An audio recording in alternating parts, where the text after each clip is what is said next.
coube a mim falar desse tema. Nós temos muitos motivos, infelizmente, no mundo moderno, como Cláudio apresentou há pouco, para sermos ansiosos. Alguns autores já colocam que a ansiedade é parte da vida moderna. Essa semana eu conversava com uma pessoa no consultório e ela vive, eu vou dizer convive, porque parece mais um parceiro dela, há 45 anos com a síndrome de pânico. A gente pensar que uma pessoa, uma mulher, passou 45 anos da sua vida presa na cadeia do pânico. E todo esse processo começou quando ela ainda tinha 14 anos, com um surto de ansiedade. Esse é o mal do século. Nós temos a previsão, a Organização Mundial da Saúde fala em um número assustador de pessoas com depressão. Mas essa previsão vai se realizar, infelizmente, por conta da ansiedade. Ela, que é a mãe de praticamente todos os transtornos emocionais e psicológicos. E muitas vezes nós nos orgulhamos de falar, eu sou ansiosa, como se a ansiedade fosse uma coisa bonita de se ter. E como a nossa querida mentora, ela chama a nossa atenção e ela faz uma comparação mais ou menos assim. Se acontecer um surto de gripe e todas as pessoas ficarem gripadas, o normal é estar gripado ou ser saudável? É ser saudável, concordam? Então, por mais que estejamos hoje em um mundo onde a ansiedade termina sendo vista como algo normal, não é normal. Nós temos alguns motivos, e essa pessoa que conversava comigo, ela dizia assim, eu quase não venho hoje para a consulta. Eu disse, mas por quê? Estava sentindo alguma coisa? Ela disse, não, porque ontem eu assisti a TV e hoje de manhã cedo eu liguei de novo a TV. É tanta coisa que eu não sei se vale a pena a gente sair de casa. Talvez fosse muito mais seguro ficar em casa. E aí nós temos crise na Bolsa de Valores. Alguém aqui tem investimento na Bolsa? Porque a minha bolsa cai direto e ninguém faz nada com isso, gente. Cai a bolsa, que eu sou um pouco desastrada, a bolsa cai. E aí sobe dólar, sobe euro, desce real, o real só desce, infelizmente. E aí começam as nossas preocupações imensas, né? Porque assim, agora o que será de mim? E aí vem a crise econômica mundial e ficamos todos muito nervosos porque a crise econômica, a gente nem sabe direito o que é, mas aí a gente também fica muito preocupado com a crise econômica do mundo. Porque a gente, não sei, mas a gente se preocupa. E aí vem a ansiedade porque a gente começa a pensar em um monte de coisas que vão acontecendo. Aí, vez que outra, acontece um atentado. E Paris, aquela cidade linda, há bem pouco tempo se vê vítima da crueldade do terrorismo. E a gente começa a se perguntar, mas será que no Brasil tem terrorista? Tem terrorista, né? O nosso terror é outro. E aí vem a Zika. Gente, a Zika, esse mosquito, o pai da Zika está aqui, cadê ele? Eu vou apresentar ele a vocês, o responsável. E aí vem a Zika, um mosquito que a gente não enxerga direito, que é listrado preto e branco. Agora, quem vai enxergar a lixa preta e branca do mosquito? Ninguém vai enxergar isso, gente. E aí a paciente estava muito preocupada e o acidente ecológico de Mariana, quebra a barragem, o maior acidente ecológico do nosso país aconteceu. E isso é triste, isso nos traz ansiedade. E vem a violência urbana, essa que é assustadora.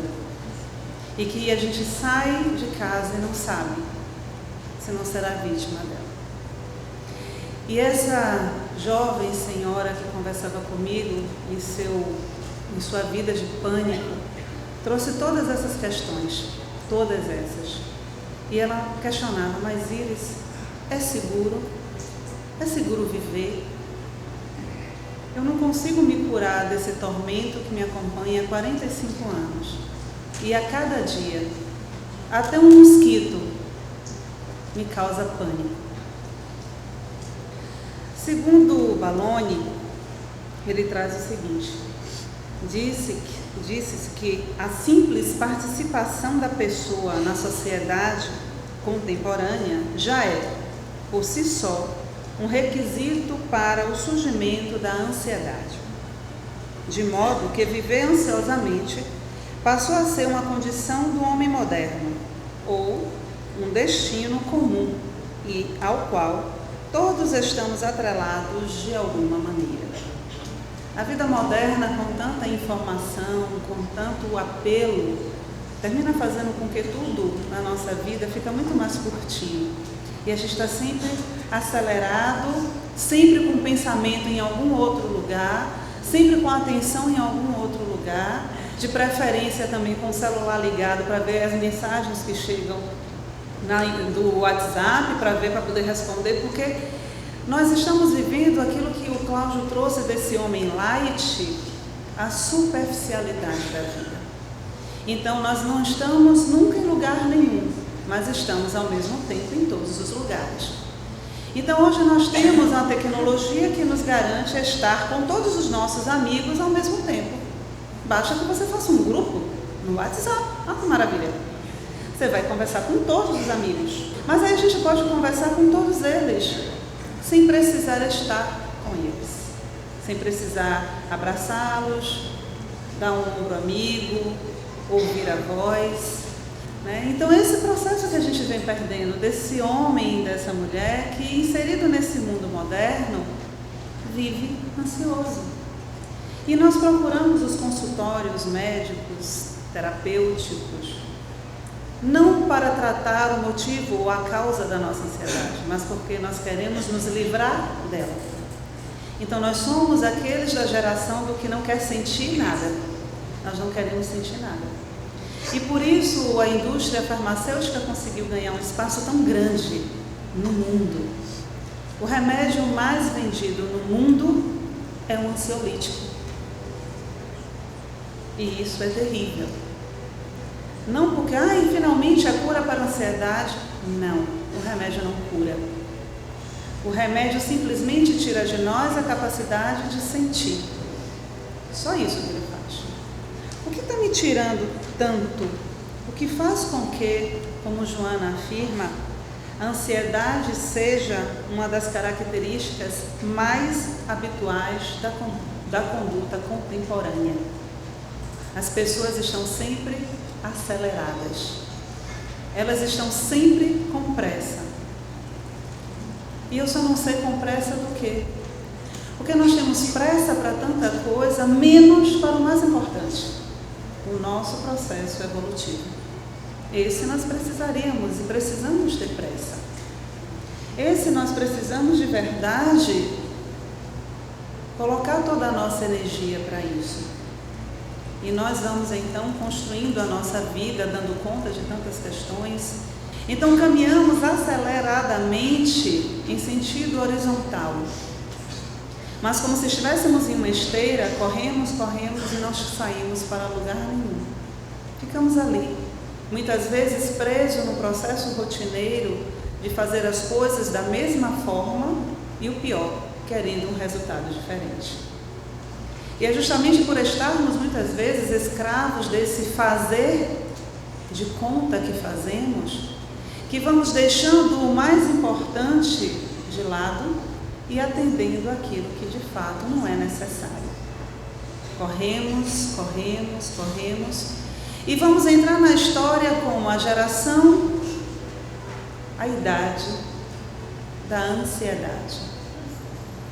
Nós, assim como um homem pré-histórico que estava ali, muitas vezes vivendo sobre a tensão da vida, que não devia ser muito fácil. Então Jung vai fazer um resumo fantástico, sempre, né? Então ele diz assim, olha, a ansiedade nada mais é outra coisa simples do que a tensão entre o agora e o depois. Uma coisa simplíssima, né? Muito simples. Mas é exatamente isso. A ansiedade é a tensão do meu momento agora, que eu não vivo, com o que acontece logo depois, que é com o que eu estou preocupado, o futuro. Então veja só a angústia que é gerada junto com a ansiedade. Eu não vivo o agora, e estou preocupada com o que vai acontecer daqui a 5 minutos. Daqui a 5 minutos acontece e eu não vivo aquilo que aconteceu, porque eu já estou preocupada com o que vai acontecer daqui a mais 5 minutos. E aí o ansioso vai vivendo sempre o logo depois. E vai acumulando internamente uma quantidade imensa de vida não vivida, porque ele nunca está no aqui e agora. E aí Baloni vai dizer que a ansiedade, tem jeito, a ansiedade normal é um equipamento biológico necessário à sobrevivência do ser humano, sendo talvez o principal instrumento de adaptação do indivíduo às exigências da vida. Então a ansiedade existe desde sempre. Desde que o homem é homem, a ansiedade existe. Ela é a nossa companheira evolutiva. Esteve sempre com a gente, assim como o medo também. A grande questão é que a ansiedade ela vai ter essa função, adaptação. Então nós temos uma prova e nós vamos nos preparar para fazer a prova. Isso é normal, necessário. Então essa minha necessidade de adaptação se chama ansiedade. Então nós fazemos isso, sentimos isso e a gente nem sabia que era ansiedade. Então por essa ótica somos todos ansiosos. Temos esse disparo, esse gatilho interno que vai fazer com que a minha vida funcione adequadamente. Porque o ego precisa adaptar-se, nós precisamos nos adaptar. A grande questão é que o excesso de tentativas de adaptação tem um efeito contrário, há um esgotamento adaptativo. Então chega um determinado momento, quando essa ansiedade passa a ser patológica, que eu já não consigo mais atender à necessidade de adaptação. E aí nós vemos muitas vezes que ficamos tão ansiosos para que alguma coisa aconteça, ou temos tanta ansiedade por fazer que não conseguimos fazer. Porque a gente não sabe por onde começa. Alguém já viveu isso? Aquela sensação assim de eu tenho tanta coisa para fazer que eu não sei por onde eu começo. Aí chega o dia de entregar o trabalho, o dia do prazo, e você não fez porque você estava ansioso demais para fazer. Então é esse excesso, chega no limite da tentativa de adaptação. Então há um esgotamento disso. E todos nós vivemos isso se nós ultrapassamos esse limite do que vem a ser o natural, ou que a gente chamaria dessa ansiedade normal.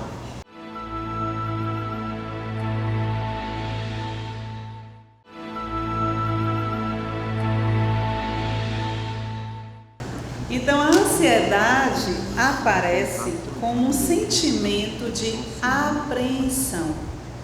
É isso que o ansioso sente, né? A sensação de uma apreensão, algo dentro, e normalmente vem junto com a angústia, né? Uma sensação de que algo está para acontecer. O ansioso vive em suspenso, né? Ele sempre quer ver uma característica do ansioso, o pessimismo. Ele nunca acha que as coisas vão dar certo, ele sempre acha que as coisas vão dar errado. Então tem sempre aquela sensação de que alguma coisa vai acontecer. Como ele não quer ser pego de surpresa, ele vai pensar em todas as possibilidades daquilo dar errado. Então ele se antecipa, e aí vem um comportamento antecipatório do ansioso. Ele se antecipa para poder se cercar de todas as certezas de que o que ele quer fazer vai acontecer e vai dar certo.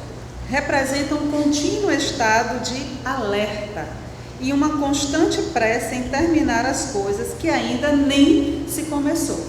Né? Ansioso nasceu de 5 meses, não é nem de 7. Né? Então ele está sempre na ânsia. E é interessante o que a palavra alerta ela vai significar, né? Porque ela tem origem italiana, então ela significa as armas. Então a pessoa está em um estado sempre como se fosse um soldado pronto a pegar as armas e ir para a luta. É assim que a gente reage no estado de ansiedade.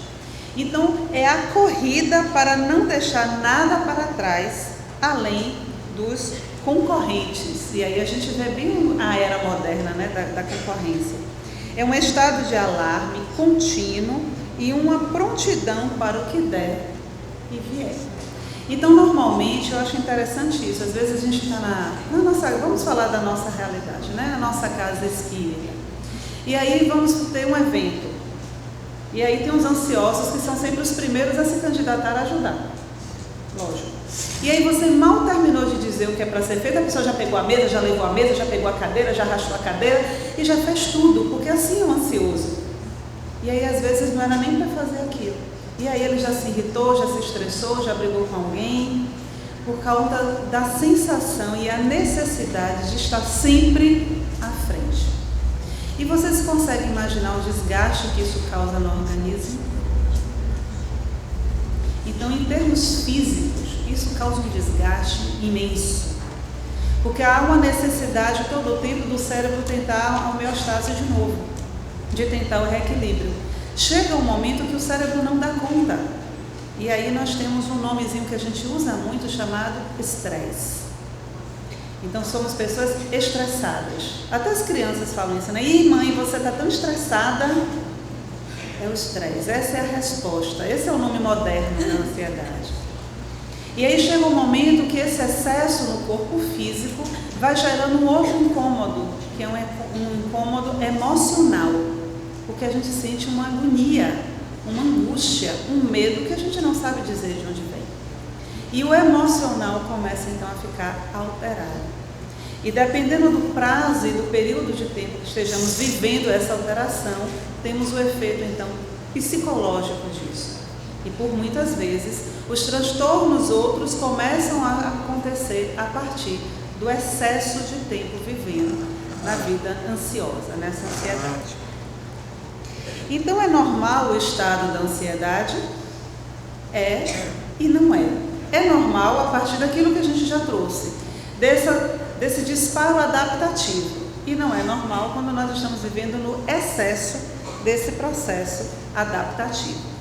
Então o gatilho da ansiedade sempre esteve presente, carregando consigo medo, sentimento esse inseparável do ansioso. Então o ansioso tem medo. O ansioso tem medo da vida. E esse é um dos pontos da síndrome de pânico, quando chega também como efeito da ansiedade. O pânico, o portador da síndrome de pânico, tem medo da vida. Por isso a sensação grande na hora da crise do pânico de que vai morrer, porque não viveu. Então o medo acompanha o ansioso pela própria insegurança que a vida cotidiana traz para ele.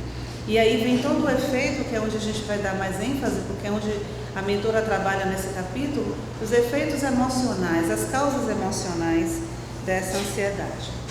Então Joana nos diz, a ansiedade tem manifestações e limites naturais, perfeitamente aceitáveis.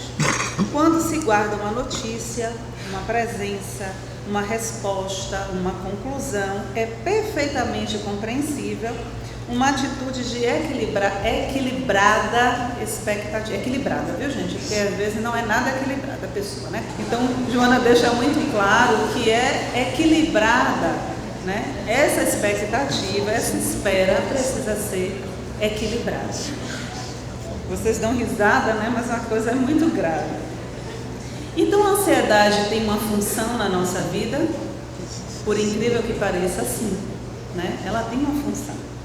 A ansiedade é um sinal de alerta que adverte sobre a necessidade de adaptação iminente, capacitando a pessoa para medidas específicas, desculpa, é que eu estou longe, viu? Eficientes de enfrentamento, é que eu estou lendo aqui embaixo, eficientes de enfrentamento. Então essa é a função. Imagina lá o homem da caverna, sentado lá na casa dele, né, que era a caverna com a família, e de repente entra um urso.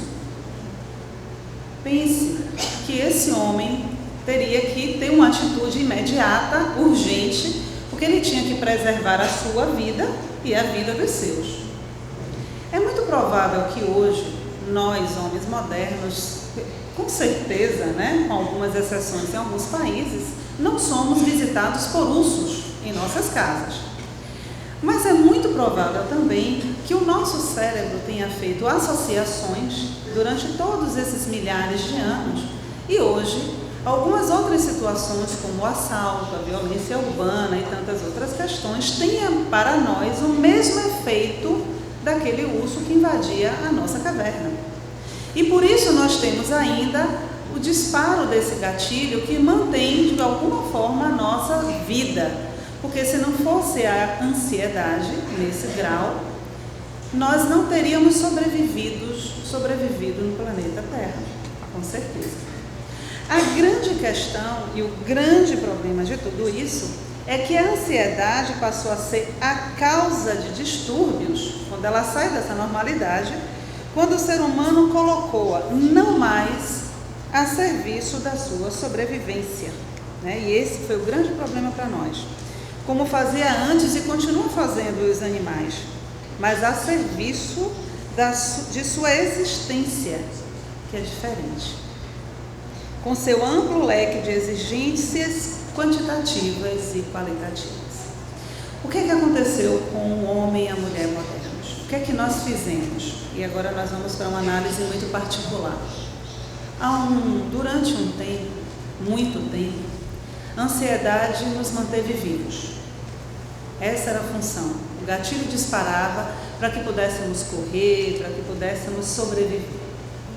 Hoje, por conta de um excesso de energia e de valoração do que não tem valor, a ansiedade passou a servir o nosso ego. Então nós ficamos ansiosos porque não temos a posse das coisas. Nós ficamos ansiosos porque não podemos controlar a vida dos outros, dos familiares. Nós ficamos ansiosos porque o país, o Estado, o mundo não dará a nós o que nós achamos na nossa visão ainda infantil que temos direito. Nós ficamos ansiosos porque Deus e a espiritualidade não atendem os nossos caprichos. Ficamos ansiosos porque nós percebemos de alguma forma que nós não fazemos o que deveríamos fazer.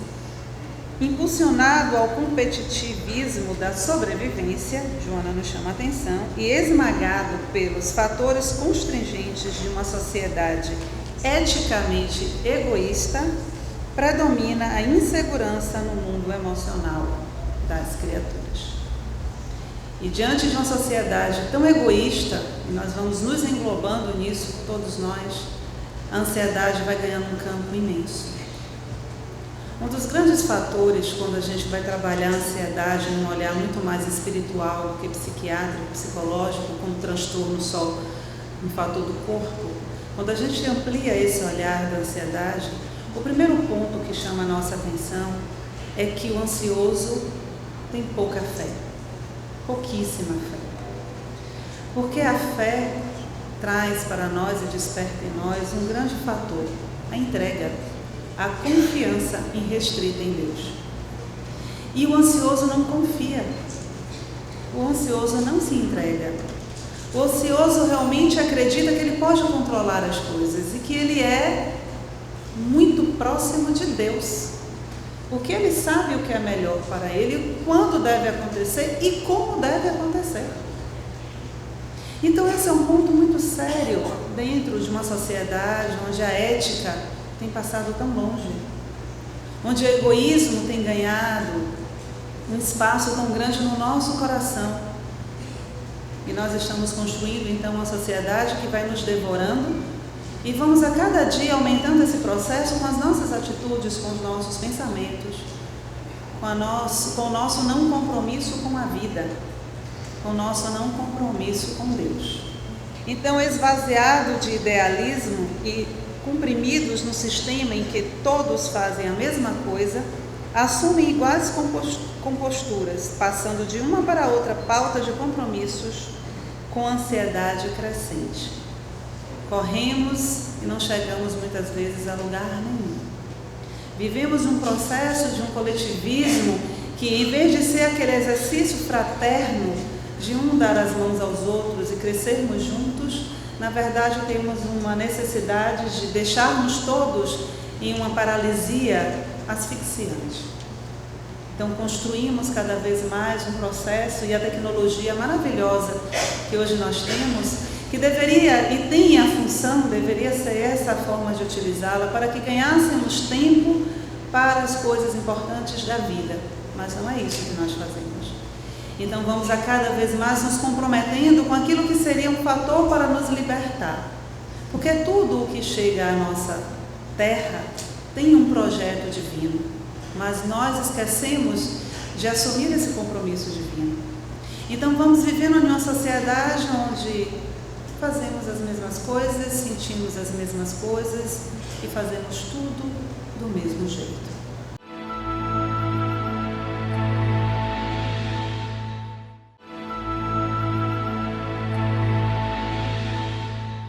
A preocupação de parecer, e Joana gosta de chamar sempre a nossa atenção para isso, a preocupação de parecer triunfador, de responder de forma semelhante aos demais, de ser bem recebido e considerado, é responsável pela desumanização do indivíduo, que se torna um elemento complementar no grupamento social, sem identidade, sem individualidade. A grande preocupação do ego, de parecer. Nós parecemos ricos, parecemos felizes, e agora então que as pessoas tiram fotos, o selfie, e aí todo mundo está feliz, né? Ninguém curte uma pessoa triste, né? Só curte a pessoa feliz. Então, o significado que a pessoa se auto-atribui, e aqui é uma coisa importante na ansiedade, diz respeito à noção que tem de seus recursos, suas defesas e seus mecanismos de enfrentamento. Os eventos serão mais difíceis conforme a pessoa se julgar menos competente para superá-los, e vice-versa. Ou seja, a ansiedade será maior quanto menor for a autoestima da pessoa. Alguém já tinha pensado nisso? Que o ansioso tem baixa autoestima? Pois é, o ansioso se ama muito pouco. Ele é inseguro. Gente, se tiver algum ansioso aqui vai ser deprimido hoje, né? Mas é o tratamento, faz parte do tratamento isso, né?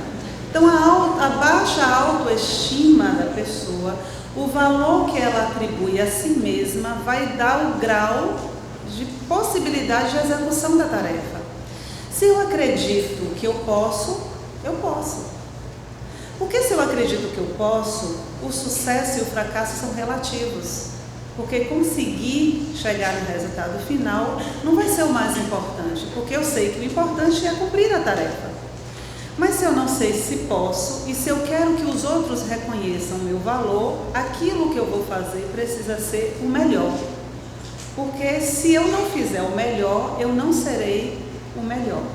Então, ao extrapolar para os distúrbios respiratórios, o colapso periférico, a sudorese, a perturbação gástrica, a insônia, o clima de ansiedade torna-se um estado patológico, a caminho da somatização física em graves danos para a vida. E aí a mentora chama a nossa atenção para o momento onde essa ansiedade começa então a somatização. E aí tem todo aquele processo, e muitas vezes nós sentimos isso, a palpitação, o coração começa a acelerar. Não é paixão, gente, é ansiedade, né? A pessoa fica ansiosa e muitas vezes por nada. A pessoa não sabe nem explicar, porque aquele evento, que às vezes ela está muito acostumada e habituada a fazer, naquele momento causa um disparo diferente.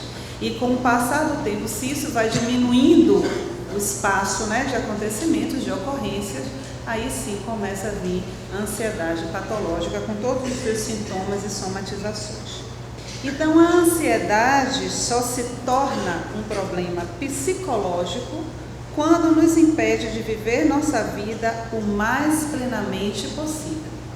Se eu percebo que eu não consigo mais viver a minha vida, deixar que ela flua tranquilamente, aí sim eu começo a entrar num risco psicológico, patológico da ansiedade. E aí James Hollis continua.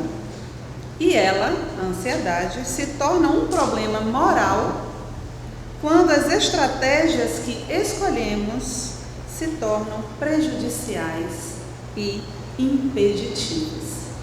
E aí a gente vai perceber o fator moral por detrás da ansiedade.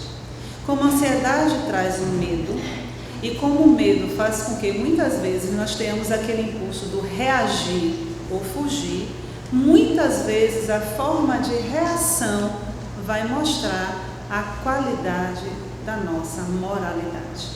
Então Joana lança o nosso desafio. O grande desafio contemporâneo para o homem é o seu autodescobrimento. Esse é o passo. Por mais que tentemos tomar pílulas mágicas, por mais que tentemos fazer outras questões, o autoconhecimento é sempre a chave e a resposta para todas as nossas angústias. Nenhum espírito passa por um processo de ansiedade patológica se ele não tiver um compromisso moral com isso. Então nós precisamos sempre dessa atenção do que o nosso apontador de moral interno nos diz e nos mostra. Porque não é apenas identificar as necessidades, mas principalmente da sua realidade, às vezes assim, né? Não é a identificação só das nossas necessidades, mas principalmente da sua realidade emocional, das suas aspirações legítimas e reações diante das ocorrências do cotidiano. Não é só a nossa necessidade. Interessante o que a mentora nos chama a atenção. Não é só identificar o que nós necessitamos, mas é principalmente perceber a nossa realidade emocional. Como andam as minhas emoções? Eu tenho conversado com elas, eu tenho respeitado os meus limites, eu tenho parado e dado a atenção devida à pessoa que eu sou, a esse eu que existe em mim, que muitas vezes eu abandonei, deixei para trás, a minha criança ferida, a minha sombra, o meu algoz, o tirano que existe em mim, ou eu simplesmente ponho uma linda roupinha de boa moça, de bom moço, e saio por aí dando boa noite, muita paz. É assim que o espírita fala, né?